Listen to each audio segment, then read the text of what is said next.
Numericals में कहीं पर अगर हम लोग वोल्टेज लिखा होगा, न्यूमेरिकल्स कहीं में भी लिखा होगा, वो भी जैसे 5 भी एग्जांपल में ऐसे लिखा रहेगा 5 वोल्ट पोटेंशियल डिफरेंस जा रहा है, यानी 5 वोल्ट मतलब क्या दिया हुआ है, ऐसा यूनिट वोल्ट। वोल्ट किसका ऐसा यूनिट होता है, पोटेंशियल डिफरेंस। तो समझ जाएंगे भी दिया हुआ है कितना 5 वोल्ट, ऐसे करके लिख लेंगे। ठीक है, न्यूमेरिकल्स में पकड़ लेंगे। ठीक है, वी किसका सिंबल होता है, वोल्ट का। वोल्ट क्या होता है, पोटेंशियल वोल्टेज को मापता है, यानी पोटेंशियल डिफरेंस दिया हुआ होगा। ठीक है, कहीं पे अगला कहीं पे अगर वाट लिखा होगा, वाट किसका होता है, पी का सिंबल होता है। वाट किसको रिप्रेजेंट करता है, डब्ल्यू के फॉर्म में लिखेगा। जैसे लिख दिया 50 डब्ल्यू, इसका मतलब क्या हुआ, पावर दिया हुआ है। ये वाट किसका ऐसा यूनिट होता है, पावर का। किसका ऐसा यूनिट होता है सर, पावर का होता है। यानी समझ जाएंगे कि पावर कितना दे दिया, 50 वाट दे दिया है। न्यूमेरिकल्स में यहीं पे बच्चा ज्यादातर फंसता है, ज्यादातर बच्चा यहीं पे फंसता है न्यूमेरिकल्स में, जो कि अब हम फंसने नहीं देने वाले हैं। चार्ज का सिंबल क्या होता है सर, क्यू होता है। ठीक है, जैसे क्वेश्चन में दे दिया 5 कूलम का चार्ज जा रहा है, आप समझ जाएंगे सर 5 कूलम किसका ऐसा यूनिट होता है, कूलम किसका ऐसा यूनिट होता है, चार्ज का। यानी Q इक्वल टू 5 कूलम दिया हुआ है, ऐसे करके आराम से लिख देंगे न्यूमेरिकल्स में देख के। फिर अगला जूल किसका यूनिट होता है सर, जूल किसका यूनिट होता है, वर्क और एनर्जी का। यानी समझ जाएंगे वर्क दे दिया है 5 जूल, या बोल सकते हैं एनर्जी दे दिया है 5 जूल। ठीक है, एनर्जी और वर्क का यूनिट क्या होता है, जूल। इससे पकड़ लेंगे। ओम दे दिया, यानी सर क्या दे दिया, रेसिस्टेंस। ओम दे दिया यानी रेसिस्टेंस दे दिया 5 ओम। ठीक है, तो ऐसा यूनिट रेसिस्टेंस का क्या होता है, ओम होता है। फिर करंट, एम्पियर दे दिया यानी क्या दे दिया सर, करंट। एम्पियर दे दिया यानी क्वेश्चन में दे दिया 5 एम्पियर का करंट जा रहा है, यानी आई दे दिया। आई मतलब इलेक्ट्रिक करंट, और इलेक्ट्रिक करंट किस में मापा जाता है, एम्पियर में। तो इलेक्ट्रिक करंट का यूनिट क्या होता है, एम्पियर। ठीक है, रेसिस्टिविटी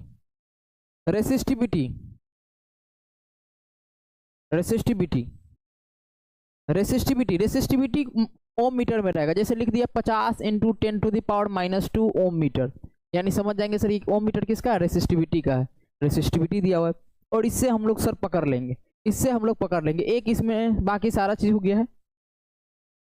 अगला करंट का फॉर्मूला तुम लोग जानते हो, करंट निकालने का फॉर्मूला क्या होता है, इलेक्ट्रिक करंट निकालने का फॉर्मूला क्या होता है, इलेक्ट्रिक करंट मतलब आई इक्वल टू क्या होता है, Q/T। Electric current equal to क्या होता है, Q/T। ठीक है, कोई दिक्कत वाली बात यहाँ पे नहीं होना चाहिए।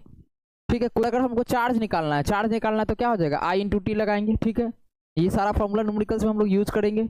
चार्ज निकालने के लिए इलेक्ट्रिक करंट इंटू टाइम, और ठीक है इलेक्ट्रिक करंट निकालने के लिए Q मतलब चार्ज बटा टाइम। ठीक है, टाइम चार्ज को किस में लेना रहता है, कूलम में, और टाइम को किस में लेना रहता है, सेकंड में। ठीक है, ध्यान में रखेंगे। फिर अगर हमको Q निकालना है तो Q equal to any, number of electron को E से गुना कर देंगे। नंबर ऑफ इलेक्ट्रॉन जितना दिया रहेगा उसको 1.6 इंटू 10⁻⁻19 से कूलम से गुना कर देंगे। ठीक है, तो Q निकल जाएगा।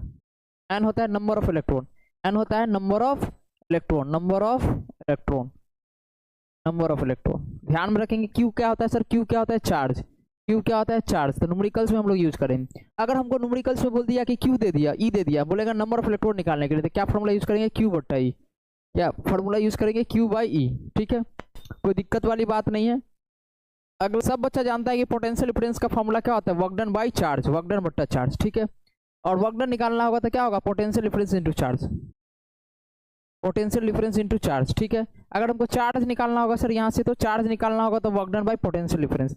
ये फॉर्मूला हम लोग यूज करेंगे तो हमारा काम न्यूमेरिकल्स में बन जाएगा। वर्क डन किस में लेते हैं, जूल में लेते हैं, और हमारा पोटेंशियल डिफरेंस किस में आता है, वोल्ट में आता है। ठीक है, ये भी हो गया यहाँ से।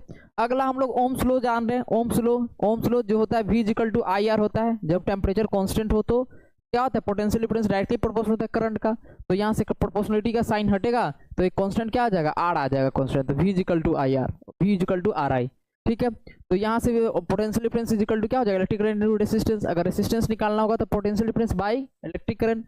अगर हमको इलेक्ट्रिक करंट निकालना होगा तो electric current is equal to potential difference by resistance. तो ये फॉर्मूला हम लोग न्यूमेरिकल्स में यूज करेंगे, बिल्कुल। अभी हम लोग देखेंगे भी न्यूमेरिकल्स रिलेटेड क्वेश्चंस पूछता है। तो सिंबल में देख लेना, ये सिंबल है किसका, सेल का। एक है तो सेल का है। सेल में क्या होता है, बड़ा वाला पॉजिटिव होगा, छोटा वाला नेगेटिव होगा। ठीक है, ढेर सारा सेल लग गया, ये पॉजिटिव नेगेटिव ढेर सारा लग गया तो क्या हो गया, बैटरी बन गया। ठीक है, ये ओपन स्विच का सिंबल है, ऐसे या तो ऐसे लगा रहेगा, क्लोज स्विच में यहाँ पर डॉट लगा रहेगा, ध्यान रखना। और ये क्लोज स्विच का है। ये दो वायर जब कनेक्ट होता है तो ऐसे करके सिंबल लगता है, वायर ज्वाइन का। ठीक है, अब यहाँ पर क्रॉसिंग वायर का सिंबल हो गया। गैल्वेनोमीटर का सिंबल हो गया, ये वोल्टोमीटर का हो गया, एमीटर का हो गया। ये वेरिएबल रेजिस्टेंस है, रियोस्टेट बोलते हैं, इसका सिंबल हो गया। कुछ नहीं रहेगा, ऐसे ऐसे करके लिखा रहेगा और ऐसे कटा हुआ रहेगा, या तो ऐसे करके एरो करके भी दिया रहेगा। ये रेजिस्टेंस का सिंबल हो गया, ये बल्ब का सिंबल हो गया। ये सिंबल से रिलेटेड भी क्वेश्चंस एग्जाम में पूछ देता है। रेसिस्टेंस क्या होता है जानते हैं हम लोग। रेसिस्टेंस कोई भी कंडक्टर का प्रॉपर्टी होता है जो क्या करता है, इलेक्ट्रिक करंट को रोकने का काम करता है, अपोज करने का काम करता है। इसको ओम में मापते हैं। रेसिस्टेंस कैसा क्वांटिटी होता है, स्केलर क्वांटिटी होता है। कंडक्टर जो होता है लो रेसिस्टेंस होता है, अपने पास लो रेसिस्टेंस रखता है, इलेक्ट्रिक करंट को पास करने देता है, जाने देता है। जैसे कि एग्जाम्पल में सारा कंडक्टर होता है, दो मेटल को छोड़ के, Hg और Pv को छोड़ के। रेसिस्टर जो होता है हाई रेसिस्टेंस, बहुत ज्यादा रेसिस्टेंस वाला मटेरियल को हम लोग रेसिस्टर बोलते हैं। हाई रेसिस्टेंस मटेरियल को हम लोग क्या बोलते हैं, रेसिस्टर। ठीक है। रेसिस्टर जो होता है बहुत गर्म हो जाता है जब करंट उसमें फ्लो करता है, जैसे कि नाइक्रोम वायर, ये सब क्या हाई रेसिस्टेंस वायर हो गया, टिपिकल रेसिस्टर यूज किया जाता है। ये क्वेश्चन बच्चा सब रेसिस्टर और रेसिस्टेंस में कंफ्यूज हो जाता है। देखो ज्यादा मात्रा का रेसिस्टेंस, हाई रेसिस्टेंस, जैसे कि नाइक्रोम वायर, उसका रेसिस्टेंस काफी ज्यादा होता है, तो उसको हम लोग क्या बोलते हैं, रेसिस्टर। हाई रेसिस्टेंस वाले को क्या बोलते हैं, रेसिस्टर, जैसे कि नाइक्रोम वायर। इंसुलेटर एक ऐसा मटेरियल जो इलेक्ट्रिसिटी को पास नहीं करने देता है। ठीक है। जैसे रबर, वुड, प्लास्टिक, ये सब क्या है, इक्विवेलेंट रेसिस्टेंस। बहुत सारा सिंगल रेसिस्टेंस रहेगा, सबको ऐड कर देंगे तो क्या बन जाता है, इक्विवेलेंट रेसिस्टेंस बन जाता है। ये रहा। पैरेलल में रहेगा तो सिंपली हम लोग क्या करेंगे, 1/R1 अपन 1/R2 plus 1/R3 plus 1/Rn। और सीरीज में रहेगा, सीरीज का यहाँ दिया है कि नहीं, नहीं दिया होगा तो हम बताएंगे ही बताएंगे सीरीज का दिया है कि नहीं।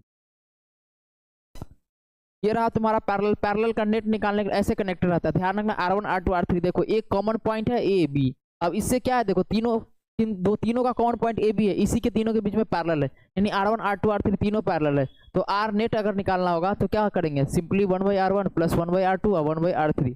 और कभी कभी बोलेगा तीन रेसिस्टेंस को पैरेलल लगाइए और एक वोल्टोमीटर लगाइए, एक एमीटर लगाइए और सर्किट डायग्राम बनाइए। तो सर्किट डायग्राम ऐसे ही बना देना, R1 R2 R3 को पैरेलल लगा देना। ठीक है। इसके जस्ट पैरेलल, तीनों रेसिस्टेंस के पैरेलल में वोल्टोमीटर लग जाएगा, एमीटर तुम्हारा सीरीज में लग जाएगा। ठीक है। और ये तुम्हारा क्लोज स्विच है, इलेक्ट्रिसिटी यानी जा रहा है, फ्लो कर रहा है, करंट को दिखा देना, ऐड कर देते हैं। नेट रिजल्टेंट निकालने के लिए जितना रहेगा सीरीज में, सिंपली उसको हम लोग ऐड कर देते हैं। ठीक है। ये सारा रेसिस्टेंस निकालने का formula. Resistance equal to formula क्या होता है, रेसिस्टेंस इक्वल टू फॉर्मूला होता है रेसिस्टिविटी इनटू लेंथ बटा एरिया। ठीक है। ध्यान में रखेंगे, अगर रेसिस्टिविटी निकालना है हमको, रेसिस्टिविटी निकालना है तो रेसिस्टेंस इनटू एरिया बटा लेंथ। ठीक है। इसको कैसे समझेंगे सर, कुछ नहीं करेंगे, रेसिस्टिविटी निकालना है, एरिया डिवाइड में, तो इधर जाएगा तो मल्टीप्लाई में, लेंथ मल्टीप्लाई में इधर आएगा तो डिवाइड में, तो यार रेसिस्टिविटी का फॉर्मूला होगा।